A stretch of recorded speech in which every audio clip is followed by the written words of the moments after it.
Dear colleagues, we begin the Respiratory System, Chapter 22, in my textbook, and it will take several of these short videos to complete the chapter. And we begin with this picture right here, which is the overview of the respiratory system, normally inhaling through the nasal cavity, the various pharyngeal passageways. Okay, then we come down, and we're going to be going through the trachea, not behind the trachea, which is the esophagus, the trachea. We divide here at the primary bronchi, left and right. Notice that we have something called a carina, which is like the keel of a sailboat, only in this case it's sort of upside down sailboat floor. But anyways, you get the idea that there's a sharp little edge right there that divides the two primary bronchi. The left primary bronchus is long and horizontal and narrow and only serves two lobes. The left lung only has two lobes. The right lung is larger.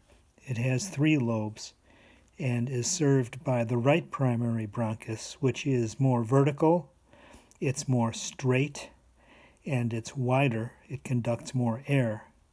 So if you're an emergency medicine doc and you're treating a 2-year-old who aspirated her mother's wedding ring accidentally, you would be looking at the right side, not the left side. The heart fits in here, as you can see. The heart is resting on the diaphragm, and it pokes, its apex pokes here into the left lung and creates what's called the cardiac notch. Okay, and notice we have the diaphragm down here. This is supposed to be a sharp angle here. If you look radiographically, it's actually going to end up being sharp, and you want to see it that way radiographically to make sure that there's no fluid there. We have the diaphragm being operated by I'm sorry, I have 1, 2, 3. It's supposed to be, it is supposed to be actually 3, 4, and 5 keep the diaphragm alive. Sorry about that. I have to change these numbers to 3, 4, and 5. Keep the diaphragm alive through what's called the phrenic nerve. I'll make that adjustment. Okay, so then we have the schnoz here, and which is, as you can see, mostly it's not bone. It's actually mostly, the bone is up here. It's mostly cartilages that fit together this way, and they're named for you over here. You can check the names. And we have, this is basically a fibrous connective tissue. We have our overview here of the passageways for breathing. You could breathe through the mouth, ideally at rest, or breathing more calmly at tidal volumes through the nasal cavity. Beginning right here, this is the nasal pharynx. I'm sorry, not the nasal pharynx, the nasal vestibule. Excuse me. And so then we have right in here, we have these obstructions. They're kind of like obstructions. We have the Nasal Conca, which are the bones, conchae for plural. If you have a concha, which is a bony structure, and you cover it with skin, you get something which is officially called a turbinate. A turbinate is something that is going to interrupt the flow of air as you breathe in. It's going to cause the air to become warm and humidified. That's the purpose of a conchae plus skin. The turbinate is to make turbulence there. Okay, the posterior limit of the nasal cavity is right here, and then we have the nasal pharynx. We have an opening here for the eustachian tube, or what's called the auditory tube, which goes to the middle ear. We'll get there eventually. We've already actually studied the middle ear, so we have an idea. The nasal pharynx ends here with this unit, which is the soft palate. This part is the soft palate, and we have a uvula. We can close our uvula by raising our tensor veli palatini muscles and swallowing, and that works well. And then nothing that we're swallowing goes up here unless somebody makes us laugh while we're eating or drinking something, particularly a carbonated beverage. Down here we can continue to eat or drink if we close this, which is the epiglottis. Okay, so now we are passing through the oropharynx. We're getting to the laryngopharynx. That's the laryngopharynx, not the oropharynx, which is here. And so this is the larynx in through here. We begin, and you can touch the very front of your neck and feel this thyroid cartilage. If you're of the male persuasion, it protrudes a little bit into something called the Adam's apple. If you are of the female persuasion, you're more likely to feel a roundish surface right there. It is the anterior attachment site of the vocal ligament, which is the bottom of these two folds. So the vocal ligament is inside the skin right here. The skin covering it then results in what's called the vocal fold. We have something called the vestibular fold up here, and then between the two we have a ventricle. Okay, this is also referred to as the position of the glottis. The glottis can be open or closed depending on if the vocal folds are pressed against each other, then the glottis is closed. If they pull away from each other, then the glottis is open and we can breathe. You can hold your breath simply by stopping the breath right here at the larynx. Okay, the cartilages here are the thyroid cartilage, and that's the anterior attachment site of the vocal ligament. The posterior attachment site of the vocal ligament is something called the arytenoid cartilage. They are both resting on the cricoid cartilage. Cricoid.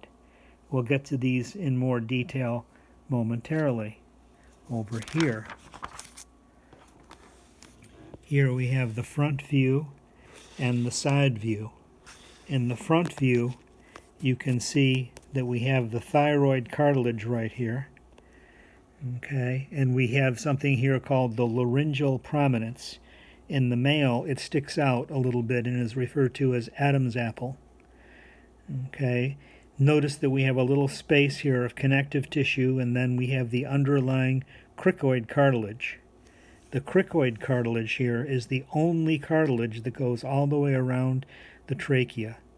No other cartilage does this.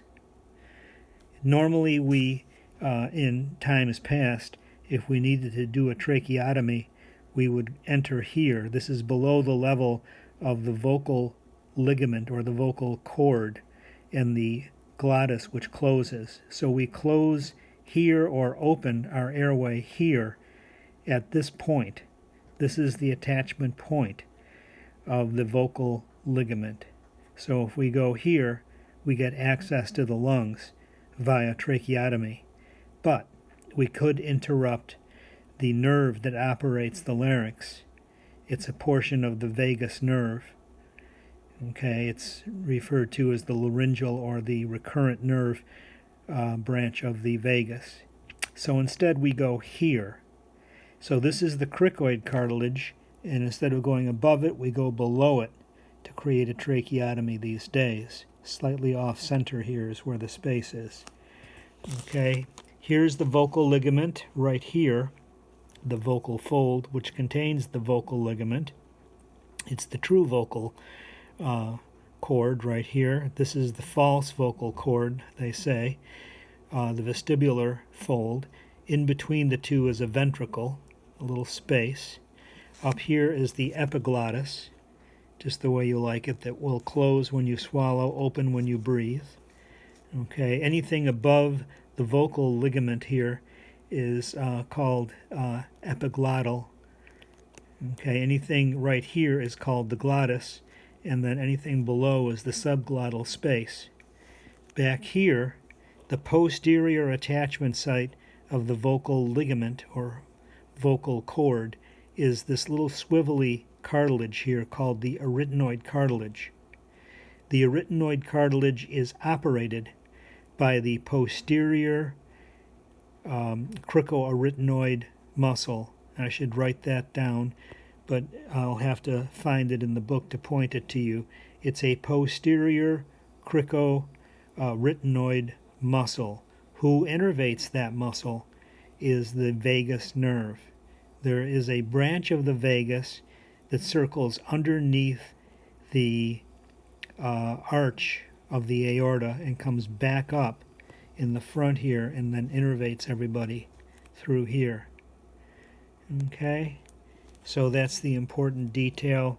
Over here we actually have a cadaver view of this same stuff right here, and here is the epiglottis. I do have a wet section which I can't show you because we're not in class anymore, but I cut through here so that on the inside you could actually see the vocal ligament. On Flickr I have a picture of that I took, so I can include that as a link. Over here on the side we have something called the Piriform Recess, and it's where little fish bones sometimes get caught. Notice the air is going here, and then the food is going down here. Okay, so we actually have an opening right here for the esophagus. We have an opening up here for the airflow through the trachea. But notice that over here on the side, here or over on this side, things can get stuck, and you will just have to invert yourself like a little baby and give percussion to your chest and cough, and then it will come out. Okay, I'm going to stop here and then make the next video after this page.